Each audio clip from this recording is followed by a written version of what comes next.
नमस्कार प्रेक्षकांनो, लग्नानंतर होईलच प्रेम या मालिकेमध्ये आज आपल्याला पाहायला मिळणार आहे. नंदिनी कामासाठी निघालेली असते आणि तेवढ्यात माननी तिला म्हणते, काय झालं नंदिनी, आजकाल तू खूपच लवकर निघालीस. यावरती नंदिनी म्हणते, आज थोडंसं काम जास्त आहे त्यामुळे मी आज निघते. तुम्ही जीवा बाहेर आल्यानंतर जीवांना सांगा मी निघाले म्हणून. यावरती माननी नंदिनीला म्हणते, तू जीवापासून लांब जाण्याचा प्रयत्न तर करत नाही आहेस ना.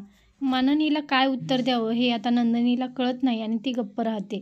इकडे किचनमध्ये माननी स्वयंपाक करत असते आणि त्यावेळेस तिथे काव्या येते आणि काव्या माननीला म्हणते, माननी काकू मला एक गोष्ट सांगा, मी जर 5साठी खिचडी बनवली तर काही हरकत नाही ना.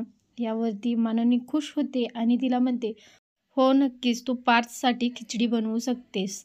यावरती वसुंधरा आत्याला मात्र आश्चर्य वाटतं. माननी 5साठी खिचडी बनवण्यासाठी तिला परवानगी देते आणि तिला म्हणते, माझ्या मनामध्ये एक गोष्ट आहे, त्या गोष्टीचं मला तू खरं खरं उत्तर देशील का.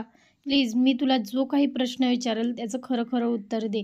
तर इथे काव्या तिला प्रश्न विचारा म्हणून मान हलवते आणि माननी काव्याला विचारते, मला एक गोष्ट सांग, तू पार्थच्या प्रेमात तर पडली नाहीस ना.